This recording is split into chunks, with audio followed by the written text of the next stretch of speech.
Well, marble studio Hulk ক্যারেক্টারকে পুরো Joker বানিয়ে রেখেছে। এখন আপনি মানেন আর নাই মানেন, দি ইনক্রেডিবল হাল্ক মুভির পরে মার্বেল হাল্কের আর কোনো কামব্যাকই করাতে পারেনি। যদিও তারা শি হাল্ক সিরিজ দিয়ে ট্রাই করেছিল, but it was totally A fail project. কিন্তু অন্যদিকে কমিক্সে হাল্কের সিচুয়েশন সম্পূর্ণই ভিন্ন। কমিক্সে হাল্কের আলাদা একটা রিসপেক্ট রয়েছে। ইভেন থ্যানোসের মতো ম্যাড টাইটানও হাল্কে ভয় পেত। আর এই কমিক্সওয়ালা Hulk totally unstoppable. And Hulk versus the avenger এই কমিক ইস্যুটা সেটাই প্রুভ করে। তো স্টোরির শুরুতে আমাদেরকে দেখানো হয় অ্যাভেঞ্জারদেরকে হাল্কে ধরার মিশন দেওয়া হয়েছে, কারণ গভর্নমেন্ট হাল্কের উপর কিছু এক্সপেরিমেন্ট করতে চাইছিল। কিন্তু কমিকওয়ালা হাল্ক এতটাই ব্রুটাল ছিল যে তাকে ধরা ইম্পসিবল ছিল। কারণ এর পরের সিনে আমরা সবাইকে এদিক সেদিক পালাতে দেখি, সেখানেই সবাই চিৎকার করে বলছিল গ্রিন অ্যালার্ট। আর ঠিক পরের সিনে আমরা দেখি হাল্ক থোরকে একটা পাওয়ারফুল পাঞ্চ মারে। অ্যান্ড এই পাঞ্চ এতটাই পাওয়ারফুল ছিল যে থোরের একটা দাঁত ভেঙে ফেলেছিল। আর এই পাঞ্চ খাওয়ার সাথে সাথে থোর বেহুশ হয়ে যায়। কিন্তু এরপরে হাল্ক কিছু করতে যাবে, সেখানে ক্যাপ্টেন আমেরিকা চলে আসে। অ্যান্ড সে তার শিল্ডের মাধ্যমে হাল্কের পাঞ্চকে থামিয়ে দেয়। কিন্তু ক্যাপ্টেন আমেরিকা হাল্কের পাঞ্চকে বেশিক্ষণ ধরে রাখতে পারে না। আর তখনই ব্ল্যাক প্যান্থার সেখানে এসে হাল্কে একটা পাওয়ারফুল শক দেয়। অ্যান্ড এই সিচুয়েশনের সুযোগ নিয়ে আয়রন ম্যান তার হাল্কবাস্টার আর্মারের সাহায্যে হাল্কের উপর একটা পাওয়ারফুল অ্যাটাক করে।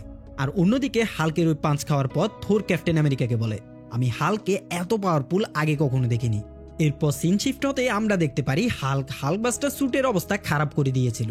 সে একটার পর একটা হাল্কবাস্টার স্যুটের পার্টসকে খুলে ফেলেছিল, আর যার জন্য সিস্টেম ফেল হয়ে যায়। অ্যান্ড আয়রন ম্যান আর্মার যে কোনো সময় ব্লাস্ট হতে পারে। অ্যান্ড এর থেকে বড় প্রবলেম হচ্ছে টনি ওই আর্মারের ভেতর আটকে গিয়েছিল। এই বিষয়টা জানার পর ব্ল্যাক প্যান্থার সেখানে এসে হাল্কে ডিস্ট্র্যাক্ট করার ট্রাই করে। আর সেটারই সুযোগ নিয়ে টনি তাড়াতাড়ি করে ওই আর্মার থেকে বেরিয়ে যায়। এবং সে সব অ্যাভেঞ্জারদেরকে বলে, আমার মনে হয় না আমরা এই ফাইটটা কখনোই জিততে পারবো, তাই আমাকে আমার বড় ওয়েপনটাই আনলক করতে হবে। আমি হিলিওসকে রেডি করছি, তাই এই এরিয়াতে যতজন সিভিলিয়ান আছে তাদেরকে তাড়াতাড়ি করে সেখান থেকে এক্সিট করো। এই কথা শোনার সাথে সাথে ক্যাপ্টেন মার্বেল সব সিভিলিয়ানদের স্পেসশিপে ঢোকার নির্দেশ দেয়, এবং ক্যাপ্টেন আমেরিকা থোরকেও ওই স্পেসশিপে নিয়ে যায়। বাট সে যেতে যেতে শি হাল্কে ডিস্ট্র্যাক্ট করার জন্য বলে। এবং এরপর সিনে শি হাল্কের উপর ঝাঁপিয়ে পড়ে। সে একের পর এক হাল্কের উপর পাঞ্চ করতে থাকে। বাট এই সিচুয়েশন বেশি সময় থাকে না। হাল্ক আচমকা শি হাল্কে বলে, আমাদের দুজনের মধ্যে কোনো তফাৎ নেই। যেটা শোনার পর শি হাল্ক ডিস্ট্র্যাক্ট হয়ে যায়। আর এটারই সুযোগ নিয়ে হাল্ক শি হাল্কে এত পাওয়ারফুল পাঞ্চ মারে যে সে কয়েক মাইল দূরে গিয়ে পড়ে।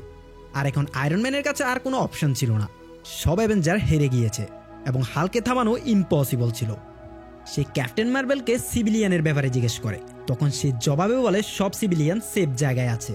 এই কথা শোনার সাথে সাথে Iron Man Helios laser activate করে দেয়। অ্যান্ড এই হেলিওস লেজার আয়রন ম্যানের এখনো পর্যন্ত মোস্ট পাওয়ারফুল অ্যাটাক ছিল। যখনই ওই লেজারটা গ্রাউন্ডে হিট করে একটা পাওয়ারফুল বিস্ফোরণ হয়, এবং আমরা দেখতে পারি ওই অ্যাটাকের কারণে হাল্কের পুরো বডি ডিস্ট্রয় হয়ে গিয়েছে, যেখানে শুধুমাত্র তার হার্টগুলো বেঁচে ছিল। আর হাল্কের এই অবস্থা দেখে ক্যাপ্টেন আয়রন ম্যানকে বলে, আমাদের এটা করা উচিত হয়নি। বাট আয়রন ম্যান ক্যাপ্টেনকে বলে, আমাদের কাছে আর কোনো অপশন ছিল না। যদি আমরা একটু পিছপা হতাম তাহলে হাল্ক আমাদের সবাইকে মেরে ফেলতো। এরপর সিন শিফট হতে আমরা দেখতে পারি হাল্কে কোনো গভর্নমেন্ট অর্গানাইজেশন নয়, বরং একটা ইলিগাল অর্গানাইজেশন শ্যাডো বেজে নিয়ে আসা হয়েছে, যেখানে তার বডি পার্টসকে আলাদা আলাদা করে কেটে অনেকগুলো জারের ভেতর আটকে রাখা হয়েছে। তো ভিডিওটা এই পর্যন্তই। ভিডিওটা যদি ভালো লাগে তাহলে একটা লাইক করে দিও, আর চ্যানেলে নতুন হলে সাবস্ক্রাইব করে পাশে থাকা বেল আইকনটা প্রেস করে দিও। আর পরবর্তী ভিডিও আসা পর্যন্ত টেক কেয়ার, বাই, আল্লাহ হাফেজ।